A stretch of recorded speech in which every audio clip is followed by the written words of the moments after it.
Hello, welcome to today's class. In today's class, we are going to be talking about elasticity. Now, what is elasticity? Elasticity is actually what? A property of a material which causes the material to regain its original shape and size when an applied force on the material is actually what? Removed. Okay? The property of a material which causes the material to regain its original shape and size when an applied force on the material is removed. Now, the basic law that governs elasticity is actually what is called the Hooke's law. Okay, the law that governs elasticity is actually the Hooke's law. And what is the law? Hooke's law states that provided temperature and other physical conditions are kept constant, the force applied on a material or on an elastic body is directly proportional to the extension of the body. So the law is simply saying that a material can only extend as much as the force that is being applied to it. Mathematically, force is directly proportional to what? Extension of the body. And you all know that whenever we remove a proportionality sign, we always introduce a constant. So this simply implies that force itself is actually what? K times E, where E is the extension, okay, where E is simply what? The extension of the object, okay, extension of the material, and F is the force applied. Now this constant can be called um, K can be called force constant, okay.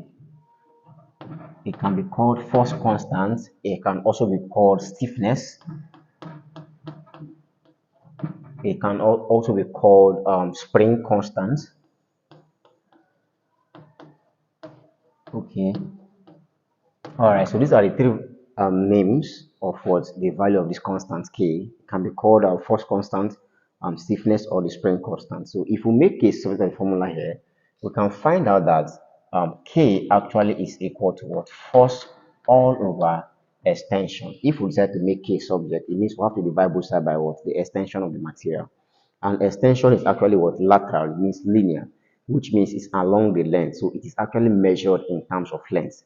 So which means the unit of spring constant is simply, recall, the unit of force is in newtons, okay, and since extension is measured in terms of length, it means each unit is also what? In meters. So that means the unit of the spring constant is actually what? Newtons per meter. So the basic law that governs elasticity is actually what? The Hooke's law. And this is all the Hooke's law says, that the force applied to an object is simply what? Equal to what? The spring constant times the extension, which means force applied on the material is directly proportional to the what? Extension of the material. Now, Hooke's law can also be modified.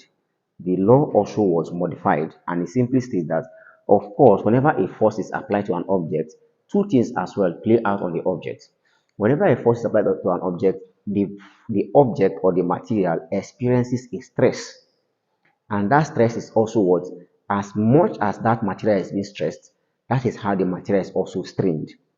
Okay? As much as the material is stressed, the material is also strained. So Hooke's law also states that the stress applied on an object or on an elastic material is also directly proportional to what? The strain.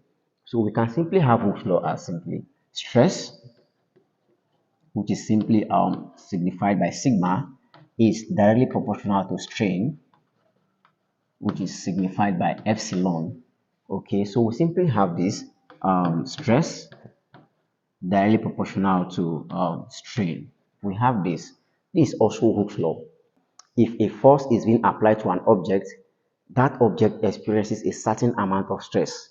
As much as this object is stressed, the body is also strained. Strain simply means the disposition in the dimensions of the body. So it could act along the length, it could act along the volume, it could act along different kind of dimensions of the body. Okay, so we simply have stress to be what? Directly proportional to strain. And of course, if we remove this proportionality sign, we'll also introduce a constant. But in this case, the constant that comes in when the body is stressed is called Young's modulus. So we can simply have this now implies that stress is now what equal to removing this proportionality sign will introduce a constant, and that constant simply gives us what this becomes strain times E. E there is called the Young's modulus of the material. So every material or every elastic body have different forms of Young's modulus. E is actually standing for Young's modulus. Okay. All right. So E actually stands for the Young's modulus of the body, and of course, this rho simply signifies sigma simply stands for the stress of the body, and then epsilon stands for the straining of the body. Okay, so we will now have to understand what is stress, what is strain, and what is this Young's modulus. Every material has Young's modulus, but different forms of Young's modulus. Now we have different kinds of materials in engineering. We have what is called the ductile material. Amongst all, we have the brittle materials. Okay, so ductile, just like the name implies, are simply those materials that what can actually what regain their original shape and size when a force is being removed from it, and applied force is actually being removed from it. They are ductile. Meanwhile, brittle materials are materials that actually what breaks whenever a force is applied to it. Okay, that's the difference between ductile and brittle materials. So each of these materials have their what Young's modulus, and their Young's modulus for every materials is different. It's different for every materials. It's not the same. So that's why okay, so it's different for every materials. Okay, now let's try to know what is force, and let's also try to know what is strain. Okay, all right, so I said that whenever a force is being applied on a ductile material or on any elastic material, the material experiences a certain amount of stress, and the intensity of the stress on the material also reveals the intensity of what the straining of the material. So this stress, okay, is simply what the force is defined as simply force per unit area of a body. It is simply the force acting on a given area of the body. So simply, stress is actually what force all over area, and the unit is simply the unit of force is in newtons, and the unit of area is in meter squared. So it means stress is actually what the unit of stress is simply what newtons per meter squared. So mathematically, stress is simply the force applied on an object per unit area of the object or the material. That's what stress is, and a material cannot be stressed without being strained. Okay, so strain itself, okay, I said that strain is simply the change in the dimensions of the given materials with respect to their original dimension. When a force is applied to an object, there is bound to be what change in size of the object. So this change can take place in the diameter, it can take place in the volume, it can take place in the radius, it can take place in the length. But in this concept, we're talking about length, because Hooke's law basically focuses on what the length of an object, or when the body is being stretched, that's talking about its length, increase in length. Okay, strain itself is simply given as change in length. Okay, mathematically, we have it to be change in length all over what the original length of the body. Okay, strain is simply the change in length with respect to the original length of the body. So we can simply write this as delta L to represent change in length all over original length. So if we have an object, let's say we have this bar of length from this point to this point, call this length L1, and okay, we have this bar, then we apply a pulling force F, will apply a pulling force on this object, then it changes in length. There's an increment in length to somewhere around here. So this becomes the new length now is simply from this point towards this point. This is simply called L2. This gives us a new length due to what this load applied. Therefore, the change in length becomes okay. So the change in length becomes delta L is now what L2 minus L1 L2 minus L1, which is simply what this portion. So this is simply called change in length. So the due to this force applied to this object, it increases in length down to what this portion. So the second length becomes the length from this point down to where the portion. So this is actually called the change in length, and it's given us what the final length minus the initial length, which is L2 minus L1. So if L1 is the initial length, it means this object now, the straining of this object simply becomes, remember, change in length, which is simply what? L2 minus L1 all over the original length, and the original length remains the first length of the material, which is the initial length, that's L1 all over L1. So this gives us the straining of the object. So this is another form of Hooke's law. Okay, the stress applied on the body is directly proportional to the strain of the body.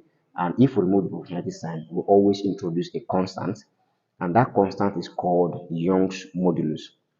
Now, it is important for you to know that strain does not have a unit, because strain is actually a ratio of what? Length. We have change in length with respect to length. So it actually what? Dimensionless. It doesn't have a unit. Okay, it's dimensionless. But recall that unit of stress is actually what? Newtons per meter squared. So which means we can actually find what the Young's modulus is and how we can also dimension the Young's modulus. Okay, let's do that now and see. All right, so we established that stress is actually what? Strain times Young's modulus. So if we simply make Young's modulus constant, it means we are going to divide through by strain, okay, which is the coefficient of Young's modulus. So we simply have stress all over strain. So Young's modulus is actually what? Stress divided by strain. So this can be Young's modulus. Now I've said that the unit of stress we know, okay, unit of stress we know is Newtons per meter squared, but strain is actually dimensionless because it is a ratio of length, so it doesn't have a unit. So that means if you have Newton per meter squared divided by 1, it still gives you Newton per meter squared. So this simply means that the unit of Young's modulus itself is also what? Newtons per meter squared. So I've said that the Young's modulus of every object is different. Every material has different Young's modulus values, but they are constant for what? Similar materials. For instance, the Young's modulus of copper in Nigeria is still the same thing as the Young's modulus of copper in any part of the world. The Young's modulus of steel in Nigeria is still the same thing as the Young's modulus of steel in any part of the world. It's a constant term, it doesn't change. Okay, but different materials have different values of Young's modulus. All right, so we can also rewrite this. Recall that, okay, so we can also write the Young's modulus to be simply, we know that stress is simply force all over area, all over strain itself is simply change in length, all over original length. So this can also be written as what? Young's modulus. And if we do this uh, from board mass, okay, we can actually convert this division sign to multiplication. So we are simply going to have force all over area times, converting this division to multiplication sign, it means the length will come up. We simply have length all over change in length. So this actually implies that Young's modulus can also be what? Force times length. That simply gives you FL all over area times change in length. Area times change in length. So this can also be what? Another formula for the Young's modulus. The unit still remains in newtons per meter squared. All right, guys, so this is all the basic idea you need to know about elasticity. We have talked about the Hooke's law in both ways, okay, using the force constant approach and then the stress strain approach as well. So in the next video, we'll start applying these formulas we've understood or learned here into solving problems in elasticity. All right, guys, I'll see you in the next video. Please, guys, if you're new to the channel, don't forget to hit the subscribe button. And of course, if you have any questions at all, please share your thoughts in the comment section, and I promise to respond to all your questions. I will see you in the next video. Thanks and cheers.